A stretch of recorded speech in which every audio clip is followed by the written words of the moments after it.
Hello dear viewers, it is once again time for the news here on Rwanda Television. My name is Sarishan Hore. We'll begin with the headlines.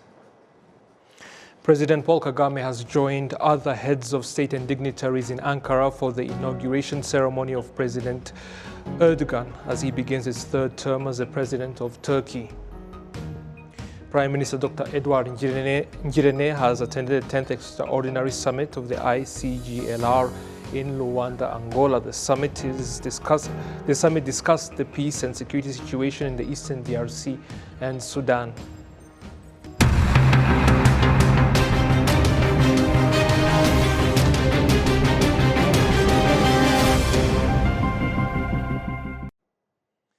Now the details. Thank you again for taking the time to join us. The President of the Republic of Rwanda, His Excellency Paul Kagame, is among the heads of state and government who attended the swearing-in ceremony of President Recep Tayyip Erdogan, who recently won the presidential elections in Turkey. We have the details with Adam Squizera.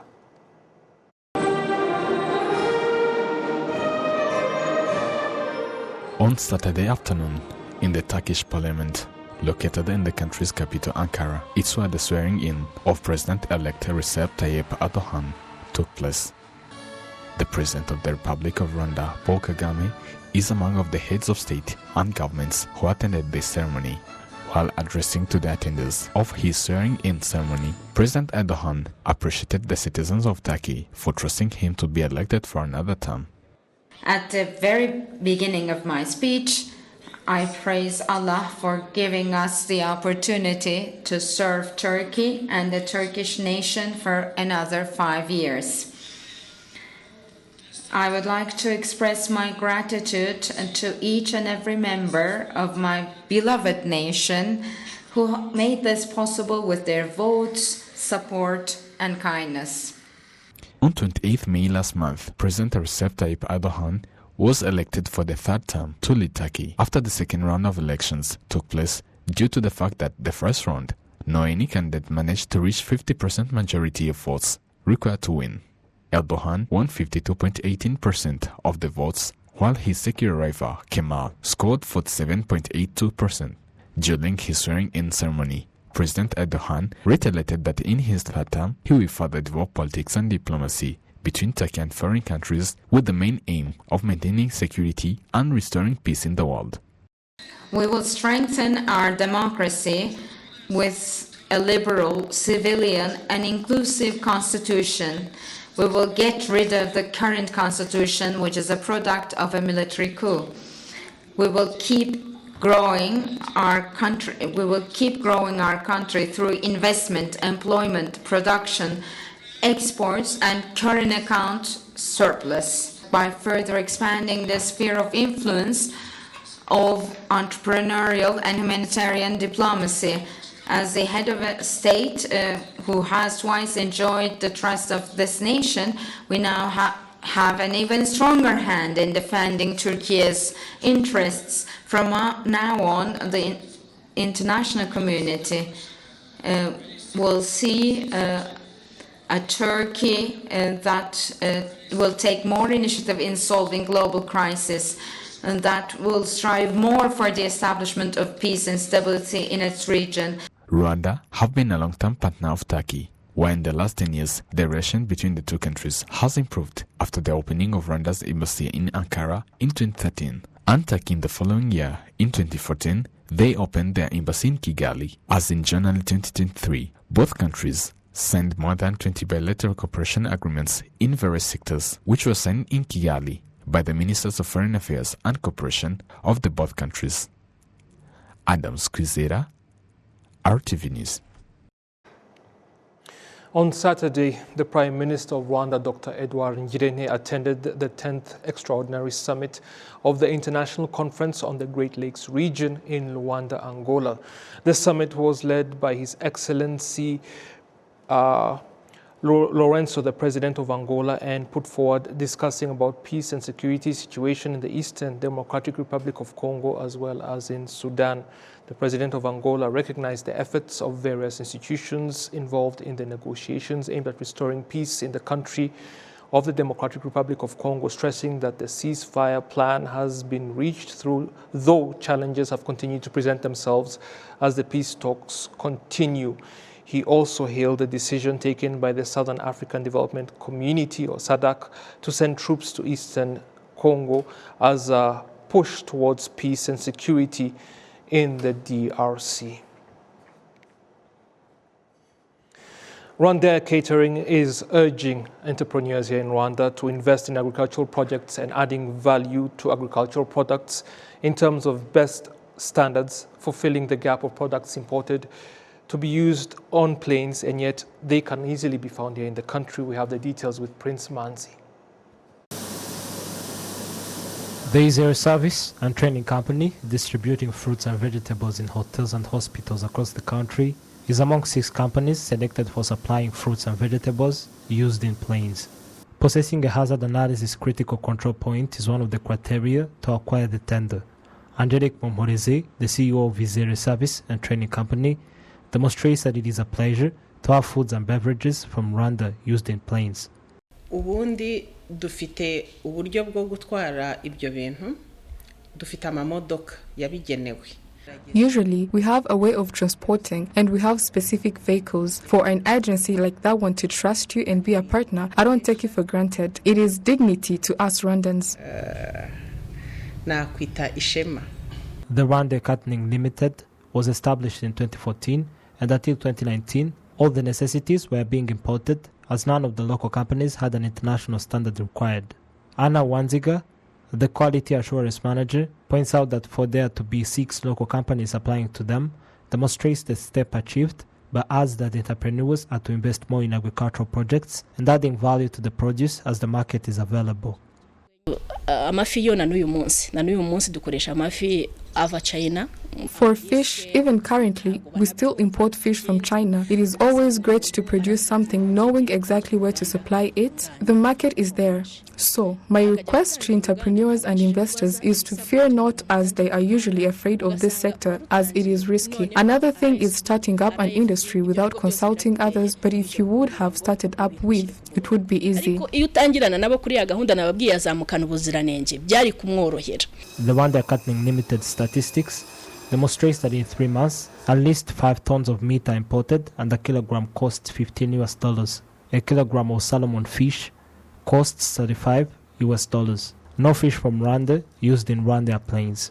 Eric Birori of Blaze Style Limited, that adds value to livestock products, comments that this is an assignment to Rwandan entrepreneurs. Turasabwa kwegera ikigo cy'ubuziranenge nacyo kikatwegera kiranabikora. We are urged to consult the Rwanda Standards Board and we cooperate on this standards program. In this case, investors are urged to join the program and invest in Rwanda instead of having agencies importing and spending money outside our country. We want the funds to remain. The Director General of the Rwanda Standards Board, Raymond Morenzi, reiterates that the essential is to upskilling, but no one should be left behind in investing in adding value to agricultural and livestock produce.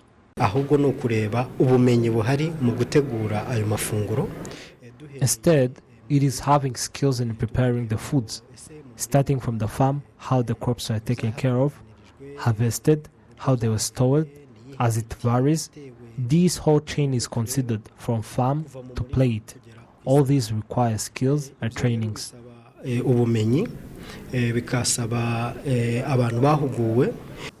Rwanda, to be having various institutions in implementation of standards policy such as RSP, RICA, RFDA and others demonstrates the political will and law abidance for providing high quality services. Prince Manzi, RwandaTV News. The Rwanda Biomedical Center has again warned the general public that smoking can be among the reasons behind medical conditions such as strokes, urging people to avoid smoking and remaining close to people who are smoking. We have more with Shina Teta. Some of the citizens who smoke say that they have no plans to quit. It's just chronic, because sometimes you just feel like you want to smoke a cigarette. Smoking helps me to stop overthinking, thus clearing my brain. Rwanda Biomedical Center states that nicotine found in cigarettes leads the one smoking to get addicted, and also smoking increases the likelihood of diseases such as strokes, high blood pressure, cancer, which are different from airborne diseases. Dr. François Uwinyindi, the Non-Communicable Diseases Division Manager in Rwanda Biomedical Center, says that 7% of people in Rwanda smoke, adding that non-communicable diseases caused by smoking are the root cause of most deaths. Cigarettes are near to poison. Not only to that, they cause diseases, but also some complications in the body. Non-communicable diseases kill nearly 41 million people in the world, which corresponds to 74% of deaths in the world. And our country is among developing countries if people stop smoking because it has no positive outcome. Quitting smoking is an essential decision and a journey through which a person can be assisted by mental health professionals at health centers and public hospitals across the country. Dr. Tedros Adhanom, the Director General of the World Health Organization, says that every year smoking kills 8 million people who smoke actively and 1 million people who smoke passively. It is time for countries to stop giving support to tobacco farmers, but rather advise them on how to grow other plants that are beneficial to the people. Tobacco is responsible for 8 million deaths a year, yet governments across the world spend millions supporting tobacco farms. People around the world are going hungry while 3 million hectares of our planet are used to grow tobacco. It's time to redirect our efforts towards agriculture that nourishes our bodies and our environment. On World No Tobacco Day 2023, we're calling on countries to end subsidies for tobacco farming and to shift to sustainable crops. WHO is proud to be working with the United Nations Food and Agriculture Organization and the World Food Programme to support farmers to switch crops. By choosing to grow food instead of tobacco, we prioritize health. According to the World Health Organization, the land on which tobacco is cultivated in Africa has expanded, showing a 20% increase, and the Tobacco Free Farms initiative will help more than 5,000 tobacco growers in Kenya and Zambia to cultivate other crops in replacement of tobacco. Shina Teta, RTV News. Thank you, Sheena, for that report. Now, Kigali authorities have announced that the budget has been put aside for the renovation of a number of roads in the city. We have the details with Prince Manzi. In sectors of Bumbogo, Gikomero, Nduba, Rutunga and Gasabo district, there are improper roads. A residents request for a solution to this issue. We want an asphalt road and proper roads reaching our farms. If they will put in, letter it, and the road can be easily be passed in because it seems it was damaged by trucks. Lack of proper roads results into most of these residents walk by feet and others use bikes even though they see that they are expensive. The Vice Mayor of the city of Kigali in charge of urbanization and infrastructure, Dr. Merad Mabgana Maguru, states that in this year's budget there's a plan of renovating these roads. Laterets will be introduced as well as water paths on the roads. Harimo umuhanda uturuka Indera imbere y'umurenge wa Ndera. There's a road from Ndera sector office, pass through Gikomero, to Rutunga, through Kajevuba bridge. If it will be done as part of the FIDA roads and bridges be done, it will be accessible to passengers. There's also Rugende Ruhanga Gichacha road and another of Gasanze to Muhazi belt, and also the Jabana road from Geramvura to Kamatamu. This official also states that there are asphalt roads being introduced as the Kigali city is developing.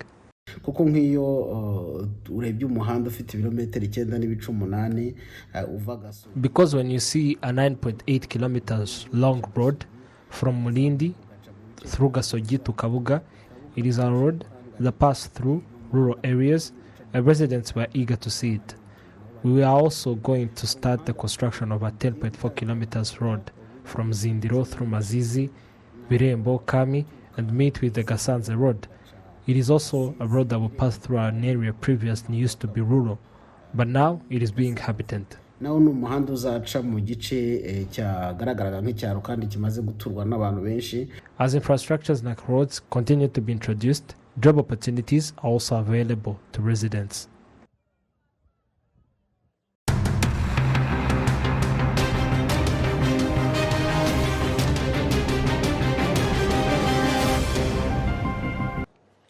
We've come to the end of this edition of the news. Olive Nete will be with you next time. Please join her as well. Goodbye.